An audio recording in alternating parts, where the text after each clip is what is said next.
Morning all, Dorothy O'Byrne here from CCMA Ireland, and delighted to welcome you to this Friday's webinar, and delighted to be joined by John and Fiona from Sun Life Service Desk based out of Waterford. We were just saying it is for sure the sunny southeast today, and I'm in Kildare and it's sunny, and I know Niamh is in Dublin and it's sunny there, so hopefully good sign for today anyway. I know that the weather forecast for the weekend isn't great. As always, we're just going to give a minute or two for everybody to join and to sign in, and I can see everybody signing in there as I speak. So welcome to Micheál, to Sean, to Valerie, to Dara. All of you guys are very welcome. And I think this morning's webinar is going to be really interesting. I suppose Sun Life from a CCMA perspective are regular award winners at our annual event, as those of you will know, and they certainly have been sort of groundbreaking in how they have used technology in terms of knowledge-based management, intelligent swarming, all of the different activities and process that they've introduced over the years. And I know I've introduced many a CCMA member company to John and Fiona and the team in Waterford, and they've been very generous in sharing their expertise and some of the really creative and innovative things that they've done. So once again, I think they're a little bit ahead of the curve here, and delighted that they've been willing to share their insights and experience on this shift left strategy. And also just to mention, even though he hasn't got it on display, and I asked him if he would, that John was the winner of our Contact Centre Manager of the Year at our most recent awards, and a very worthy winner of that award. So delighted again for John to be joining us, and Fiona, this morning. So what I'm going to do, if it's okay, I'm going to hand over to you, John. As always, we're recording the webinar. If you have any questions, please put them in the panel to the right-hand side for any of you who are new to this platform, and I'll put them to John and Fiona as we go along. He's very happy. They're both very happy to be interrupted during their flow. So if there's any point you want to make or any questions you want to ask, please do, and I'll put it to both Fiona and John. So John, hand over to you, and thanks again. Thank you, everybody. Welcome to the sunny southeast. It really is sunny today, and hopefully everybody is looking forward to hopefully what will be kind of a normal summer. And yes, people will be able to go back to the barber, so it's really important. So I've got 2 more weeks to go. Thanks everybody for joining us today. So at the start of, at the end of last year, our 3-year strategy was coming to an end, and every 3 years we look to reformulate our strategy, and we were looking to see what the market research was saying we should be doing, and the kind of things that we should be looking at. And we landed upon a shift left strategy for the service desk, which really means how do we look to reduce or divert our contacts.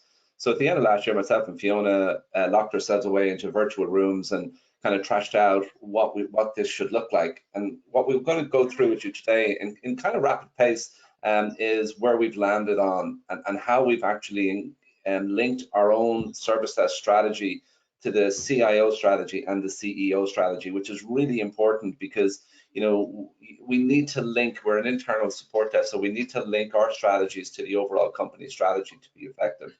So I'm going to just jump in, and Fiona, you can take the first slide, please. Thank you. Yeah, so good morning, everybody. What we have here is the mission statement of the service desk, and we spent quite a while reviewing our mission statement last year. So the what, the who, and the how is very important to us, and we've grown from being our IT technical service desk to having 9 contact centres that look after different services in our service desk org. So our mission statement has been altered to always available to support and enhance the experience for Sun Life employees, advisors, and external clients in a proactive, predictive, and personal way. So for us here, when we talk about the how, we want to be proactive, we want to be predictive, and we want to be personal. We want to make sure that we're looking at the needs of our clients, and that we're always changing and evolving to meet the needs of our clients and what they're asking us for. What we have here on the bottom left-hand side is some of our service products. So as I mentioned, we have 9 contact centres. Some of the services that we have are, we have our internal service desk for Sun Life employees. We have our knowledge management process that we are responsible for governance across the organisation. And then we have some other contact centres such as client services, our Bentall Green Oaks, and our employee expenses. Our consumers are global, so we have Canada, Asia, US, and it's spread across different offices across the globe. On the right hand side, we have our service maturity summary, and what we have here are the 4 key themes that contribute to our service desk strategy. So client at the centre, digital at heart, faster together, and diversity, equity, and inclusions. And we We assess ourselves annually on where we are with these. So you can see here, we've marked ourselves as a maturity level of 3 for client at the centre. I suppose we're an internal service desk. We support our employees. So the service desk are the closest department to our clients. So we get their feedback quite regularly. So I suppose it's natural that we would be quite mature in this space. Digital at heart, then we have some work to do in this space, which I suppose is what this presentation is about and how we go about doing that. Faster together is how we deliver and collaborate with our IT teams across the globe for our employees, and then our diversity, equity and inclusion, which I'll go into a little bit more on the next slide. So when we go on to the next slide, then what we see is the strategy from an IT perspective. So as John mentioned, when we created our service desk strategy, we tied that into our IT strategy. So in our Sun Life IT strategy, we have 5 key themes. So delivering a strong and stable foundation, deliver digital capabilities. So at the moment, we're going through a lot of education and practice around the digital enterprise and how we become more digital everything. How we drive forward enabling technologies such as data and analytics using APIs and digital assets for that. Change in how we work across Sun Life, so we collaborate globally and transform client insight into great client experiences. And then we're empowering our teams to be more agile, to grow and develop, to support the digital enterprise and have the right skills for the future. So we've shifted our methodology for rolling out projects from the traditional waterfall method to becoming more agile and delivering projects quicker and improving them as we go. So when we sat down back in December and the start of January, we were looking at the themes that we wanted, how we wanted to incorporate this into our service strategy. So we have our client at the centre. So what we're doing is we're transitioning from problem solvers to business enablers. So the aim of the service desk is to reduce downtime for our clients, to get them back up and running as quick as possible to ensure that they can fulfill their business. Faster together, so understanding and anticipate employee needs by harnessing data and analytics. So we do this by, we have a data analytics team who are looking at what's going on in the environment, what's going on in real time, what the clients are reporting, and we're able to feed that back to enhance the experience. When we talk about diversity, equity and inclusion, so creating highly engaged teams that reflect the societies that we work in. So we've done a lot of work in this space in relation to everything from our job descriptions. So last year we would have put all our job descriptions through review. We would have put them through gender decoders. And I suppose the benefit of that is that we're now seeing a diverse pool of talent when we're recruiting to the service desk. So that has been really important. We do have a lot of inclusive networks in Sun Life, such as Bright Women, Mosaic, and we do actively participate in those because I think it's 27 nationalities that we have on the service desk. So it's important that we foster the culture and engage with all of these different networks. And then being digital at heart, so digitalizing the experience to liberate service desk to focus on more complex tasks. So I suppose what we want to do here is we want to automate the repeatable tasks so we can free up our agents' time to perform deeper troubleshooting on more complex tasks. And that's, I suppose, what the shift left strategy is bringing more knowledge to the service desk as we move with automation and self-service. Any questions so far as we move along? Cool. Nothing so far, John. The only thing I might ask is, can you give an example, or maybe you're coming to this, of how you automate a repeatable task, or maybe what technology you're using for that? Yeah, we're going to come to that as we move through the yeah. So when we're looking at our key strategic drivers, there's 2 things that we look at for feedback. So we look for stakeholder feedback and we look at market intelligence. So on the stakeholder feedback, like every client and every contact that we get gets the opportunity to survey us. So we run a monthly Net Promoter Score survey and we get about a 10% response rate every month. So we get about close to 2,000 responses a month on the survey, and it's real-time feedback.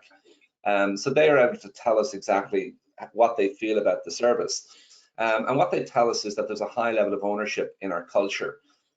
But the big caveat here is that closure of incident tickets outside of our sphere, you know, can be closed without incident resolution. That's not uncommon. So what they're telling us is, you guys are fine, but when it leaves your sphere of influence, it kind of falls into a black hole, and tickets get closed, you know, without resolution, without giving us information. So that's kind of one of the things that needs to drive our strategy. That's kind of our client's biggest bugbear. Then we get into the market intelligence, and then we look at the shift left strategies. And what we mean by shift left is just reduce our divert. That's really what it's all about, and reducing and diverting our contacts, and then looking at how do we push more responsibility onto the frontline service desk agents, away from the second and third level support team and the vendors. So we're looking at artificial intelligence and automation. You know, what we want to do is to resolve issues faster and increase agents' efficiency. You know, we're predicting that the future will mean that a lot of the repetitive and, you know, low skilled tasks that come through to the service desk, like password changes and things like that, will end up being automated. And it means that the service desk agents should have more time to spend on more complex issues, just raising the technical level of the teams.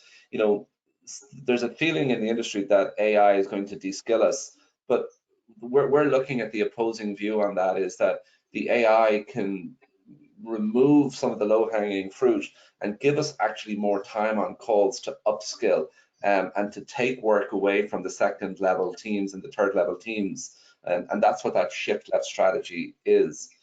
Then we, in the intelligence swarming and removing the tiers from the support model, we created loads of swarms within the organization, and now everybody wants to become part of this hive that we've created, and it's really wonderful. And the output of the intelligence swarming is that we're stopping about 400 incidents a month from being escalated. And typically, when a ticket gets escalated, it takes about 16 hours to resolve. When it hits the swarms in the intelligence swarming, it's about 16 to 20 minutes. So intelligence swarming is saving the time between 20 minutes to 16 hours. It's a huge amount of time saving. You multiply that by 500 a month, there's significant savings by implementing the intelligence swarming model. And what it is just getting the right people on the call, on a live call, talking to the client. That's it. They're going to end up getting the ticket anyway, so why not just do it on a live call? Huge cultural shift for us, but it's been hugely successful. And then we got into value mapping, you know, looking at the value of the service desk. You know, what value are we delivering? How are we delivering that value? And ultimately, why do we deliver that value? These are quite philosophical questions. And this, we spent so much time talking about value, and there's so much conversation still going on about why are we delivering the value that we deliver, and how are we delivering it, and what is the value of the service desk. And actually discussing these things about value gets you under the covers of the service desk and to reevaluate the services that you're providing. And then looking at the technical enablers and the blockers. So within Sun Life, there's so much digital coming at us from all sides that the strategy is still a little bit unclear around the best suite of tools, the best technologies to use. And it's such a fast moving environment, it's very difficult to land on one best practice. So that's kind of where we're at the moment. Looking at the ownership of incident tickets as well, outside of our sphere of influence. So that's an area that we're kind of keen to navigate and negotiate and actually start to get into and start to manage tickets outside our sphere of influence, which will ultimately mean that the service desk status within the organization will rise, and that's really important for us. And then the data intelligence, everybody's talking about data, you know, leveraging data in real time. You know, we have a group of data scientists within Sun Life. Can we link in with them to learn more about the data that we have? So there's some of the things that we're looking to do. And the outcomes of that are the chatbots. You know, we're going to be behind a lot of people on this call. We don't have the chatbots in yet. We're still investigating what the strategy is going to be as a company with chatbots. We're very close to landing on a solution, but we're not quite there yet. So, you know, this is going to be a huge part of our shift left strategy. We're looking at call diversion technologies, having software sitting on our IVRs to kind of manage the peaks and troughs. So that's something that we're really, really excited about.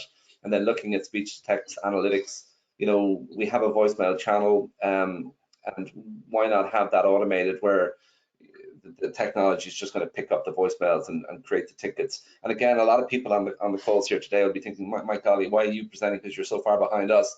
And that may be true, but you know, we're moving down this road, and within the next, I think, 12 to 18 months, all of these things will be implemented for us. And then rolling out knowledge-centric support around the enterprise, and that's giving knowledge to the people that need it at the right time. So it's not about the control of knowledge and owning knowledge, it's about having everybody own their knowledge. And that's been really important for us. And Fiona, how many hits are we getting on our knowledge base, like this time last year to now? It's been significant growth. Yeah, we're getting over 100,000 views per month across our knowledge bases. And I suppose we implemented KCS on our own service desk knowledge base, but we've also grown that service. So there's now 18 other teams that we've expanded to, and they're documenting their own knowledge as a result of the best practices that we've set up. Yep. And then the intelligence swarming, which we spoke about, and we need to continue to roll that out, because that's got to be part of the wider corporate strategy around reducing contacts and shift-left strategies. And the next slide is kind of an unusual one, right? And this is kind of fundamental. And at the start of the year, we myself and Fiona were speaking about where we do our shopping. Where do we shop online? What services do we use? And then kind of talking about why do we use those services? And what we were trying to do is to build up a kind of a word cloud on the things that were important to us as consumers.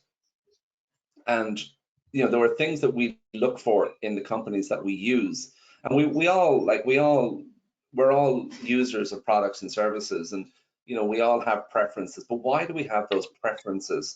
And we spent a lot of time actually going through this, and we've actually gone through this with all teams on the service desk and every single employee on the service desk. We've gone through this kind of word cloud with. I don't know if you know whether you want to kind of take it away there. Yeah, when we did it, I suppose we started off doing this between ourselves to identify what's important to us, because we want to live up to our own standards. So as employees in Sun Life, like, one of our key themes in our strategy is putting clients at the center. And if we take off our service desk hat for a few minutes, we are clients of the service desk as employees of Sun Life, as well as other companies externally. So for us, it was really important that when we started having a conversation around this, it was really easy to come up with the standards that we expect. So we want to be consistent, we want to be reliable, we want to be personal. Everybody has different traits. So I might like to go to a chat channel, John might like to call somebody, or vice versa. And I suppose, how do we go about doing that? And the interesting thing for me was when we went and did it with our own teams afterwards, the words that keep coming up are the same. So, you know, we want to be informed, we want the service to be genuine, and that came up as themes across all of our conversations with our own teams. So we came up with this word cloud, and I suppose it was probably one of the most fun parts of completing the strategy this year, but it really allowed us to take it to the next level, where we have all of these words and we were able to build it into our mission statement, we're able to build it into our goals, and then we can go about implementing that service, I suppose, for our clients. Yeah, and it was great to have the conversation with the frontline agents and the specialists, because we should live up to our own values. And if these values are important to us, isn't it really important to kind of say, okay, I'm an IT professional, I need to live up to my own values. And there are times when it's very difficult on calls, you know, when it's busy, to kind of live up to these values. But it's really important to know what your values are. And what we're trying to do is to draw the line for the agents to say, okay, so you like a reliable service, you like a responsive service, you like a friendly service. So wouldn't you want to be all of those things yourself when you're providing a service? And this was really good fun. And you know, it was just great. And a lot of other teams within Sun Life are looking at this now and saying, okay, how do we do this? Because it focuses you on the client, it focuses you on your own belief system, and then having you live up to that expectation yourself. And I thought, you know, this is kind of a great way to build the kind of the strategy that you want. So on then what drives the demand of the service desk. So this is kind of foundational. So there are 3 types of demand. We've got failure demand, information demand, and value demand. And that failure demand is something's not working. The information demand is the who, what, when, where, why, and how. And the value demand is I need something. So this is what drives volume to service desk, and it drives volumes to call centers all over the world. So 47% of our volumes is in that failure demand where something is broken. And then 46% of our volume is in that request demand. And then only about 7% is in that information demand. So we need to analyze each of these different buckets, right? And see, okay, which ones of these are primed for AI, are primed for automation, are primed for reduction and diversion. So this is where we get on to the kind of the next slide on how we actually reduce and divert demand. So Fiona, do you want to take? Yeah, so in reducing demand, that's getting it right the first time and being predictive. So I suppose what you'll see here is the items with the green tick is what we have in Sun Life, and then what has the red X is what we're working on at the moment. So service design, problem management, change management, these are all well-established processes in Sun Life. I suppose what we're looking into is the systems monitoring, data sharing, and proactive communications. Having something on the desktop layer that would proactively tell us when there's an issue, it would send an alert to the service desk, and we could get a ticket open and have the issue resolved for the client before they even know it's an issue. So that's something that we're looking into at the moment, to reduce some of the demand coming to the service desk. To divert demand then, so we have self-service knowledge, we have self-login tickets, so clients can go in and log their own My Requests in our portal, and we have a service catalogue with a vast amount of how to engage various teams if there's different issues, how to request software, that kind of thing.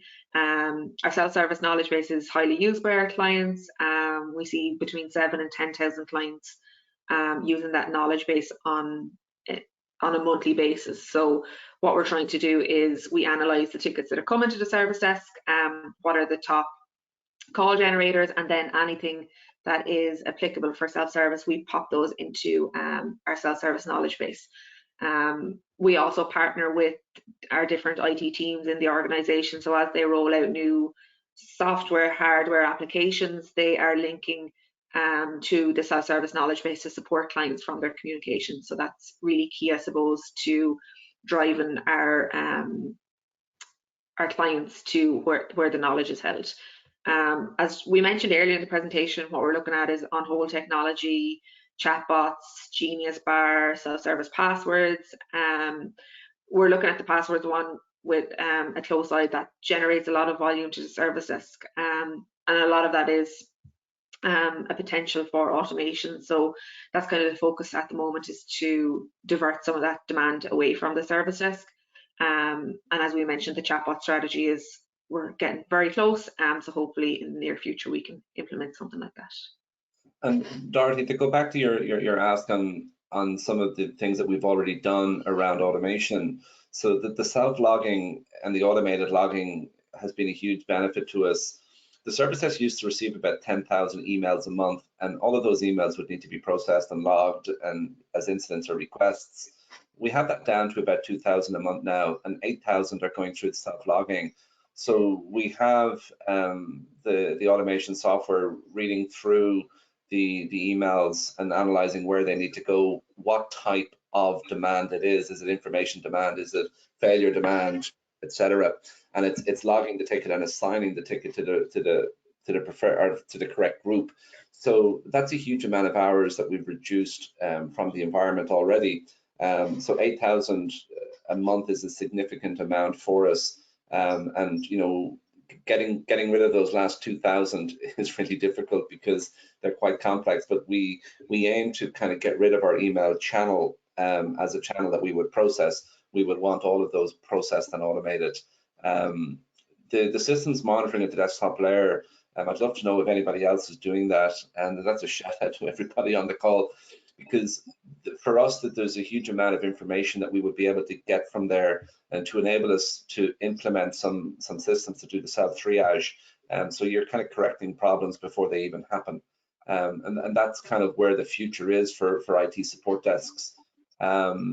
the Genius Bar is a nice concept, and we were nearly ready to go live with this, but we've no offices open around the world at the moment, so there's really no point. And the idea here is to have kiosks and have service desk agents actually fronting the kiosks and giving a face-to-face support. And our head office in Toronto is very keen on us implementing this, and implementing other things like vending machines for mouses, for mice and keyboards and stuff like that. So there come some of the things that we're looking at with the Genius Bar, and that's a real self-service model. Instead of having to log a ticket or call the desk, you go to a vending machine and you put your budget code in, and you get a mouse or you get a piece of equipment. So there's some of the things that we're looking at exploring. And then, yes, I sorry. have a question in from Dara. Can John please let us know if the speech analytics have been built by themselves, or are they using a specific technology that he would recommend? So we've been partnering with lots of different vendors. So a couple of years ago, we partnered with IBM with their IBM Watson to do the speech analytics. But there are lots of small cloud vendors at the moment that are offering this type of solution. We can talk offline, and I can kind of give you my take on where we are, and actually connect you with our telephony team, our ICT teams, to give that information. There's no problem. And then another question, the technology for intelligent swarming, and maybe just to explain exactly how that works, because I'm not sure if everybody on the call is familiar with the exact detail of it. Do you want to take it, Fiona, or do you want me to take it? Yeah, so our intelligence swarming, it started off between our service desk and our SMTSS team, which is our second level support team, where the majority of our tickets are escalated to. The way we have it set up is that we create chat pods in our workplace chat. So it's the messaging tool that we use in Sun Life, and it's creating those group chats. And I think we set it up with 4 chats at the start with a certain amount of agents, and I think there was 2 technicians from the second level support team in each chat. So depending on who was free, they were able to pick it up. So I would say it's a quite simple model at the moment, John, whereby it's just group chats. We do have a way to log, as the agents are logging the tickets, they're able to flag those as an IS engagement. So we're able to report on, how many engagements we have per month and what time savings that equates to.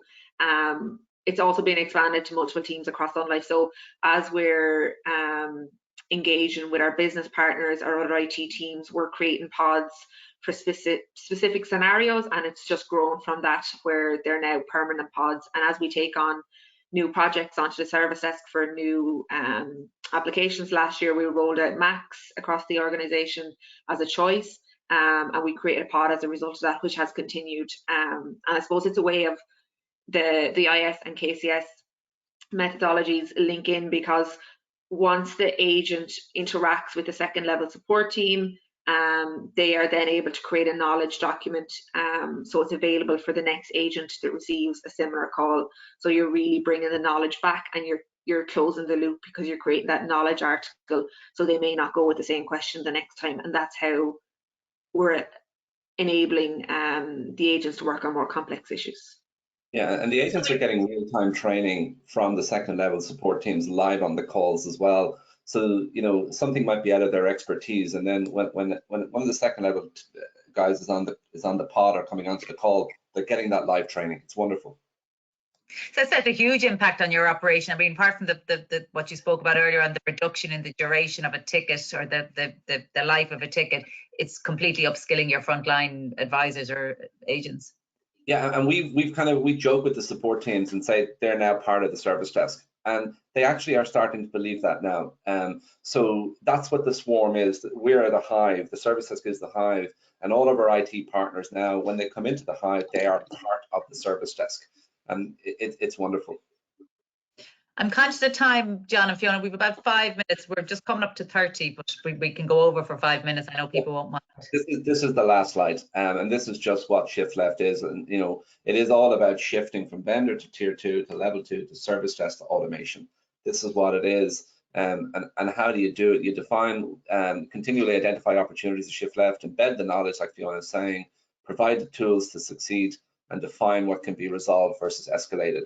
So this is the journey that we're on, and it's a really, really important journey from a service desk perspective. You know, Dorothy, you know, many years ago, we kind of were having this discussion with you, and we got great support from CCMA around, you know, a quest for relevance. Like, how do we become relevant in our organization? We don't have that issue anymore, because all of our IT support teams are now coming to us and want to be part of this shift left strategy. Brilliant. So John and Fiona, if people want more detail, more specific detail, I know you're both on LinkedIn, or if people want to drop me an email. I think one last question we'd have is the training and development side of things. A lot of companies now, you know, with COVID and people being remote and trying to develop skills, you know, where should they start? I mean, one of the things we're looking at is Dell have done a really nice transform program, which is sort of not basic, but it's a very comprehensive program, but it's providing people with an understanding of all these new technologies, blockchain, AI, etc. What would your advice be to companies on the call of how do you upskill? Yeah, start by doing a skills assessment. Each employee's skill level will be different. So we have our learning and development consultant actually every year go through a skills assessment, meet with every employee, see where they're at, and actually assess where their interests are. Because if somebody's interested in something, they'll gravitate towards doing courses on that. That's really important. So the skills assessment is essential for us. And then last question, Fiona, to you, if that's okay. For companies who want to look at the shift left strategy, fix my teeth, where do you start? Like, do you start on where you have like a small project to be able to show the return on investment for the powers that be, or do you start at where you're talking about in terms of the demand, where the low hanging fruit are in terms of lots of queries or on a particular topic? Have you any advice on that? Yeah, for us, I think we started with, like when John mentioned our email inbox, so going from 10,000 emails per month to 2,000, what we did was look at the low-hanging fruit, so what was easily automated, what was repeatable, because it was easier to do the repeatable ones. So, you know, every month we got X amount of the same request, so we looked to automate those first, and as you automate those, you really are left with the smaller pool of the more complex tasks, and I suppose that's where we are now, is trying to automate some of those, because that's where the challenge lies. So look at, I suppose, the volume and what's most easily automated. And one last question in technology. I know you mentioned IBM Watson in terms of some of the platforms that you're using, John, but I mean, is there one overall platform you're using? Is it plug and play? Are you using cloud? You know, you're just adding things in for the different channels, or what's your it's everything. It's everything. There's so many small little vendors, and there's also development teams within some like developing APIs to link in all the other pieces of software. So it's everywhere. That's why it's so hard to get the strategy right. Because you're trying to plug in all these different pieces of kit or whatever as it were. And just to say, actually, we're going to be doing a technology showcase in a couple of weeks. I might come back to you to get some names from you, because we're going to try and do like almost a networking event of showcasing technology. You know, there's some fantastic Irish startups out there that, you know, from a CCMA perspective, we'd love to give a bit of support to, but also for member companies to know who's out there doing what, and you know, there's some fabulous new applications being built. Yeah. Our core platform for the desk would be ServiceNow, and that's what we're looking to build everything upon. Okay, perfect. Great. Well, thank you so much. We're just coming up to 11:35. Really appreciate both of you, your time and the insights, and obviously sharing such valuable information. A lot of thanks coming through on the call. People really enjoyed it. So there's another one. Thanks all. Thanks from Valerie. Thanks from Michal. As I say, recording, and you will be sharing a version of the presentation, John, that we can put up on the members area. And just to remind everybody that we have another event on this Wednesday, which is actually with Polly and Bank of Ireland, and Bank of Ireland are going to share the details of their recently announced hybrid working model. So for anybody who's struggling with that at the moment and planning the reopening of their office, I think that's one not to miss. But Fiona, John, thank you. Enjoy the rest of the sunny southeast for the afternoon, and thanks as always to Niamh, and we hope to see you all again soon. Take care, everybody. Bye. Thank you. Thanks. Bye-bye.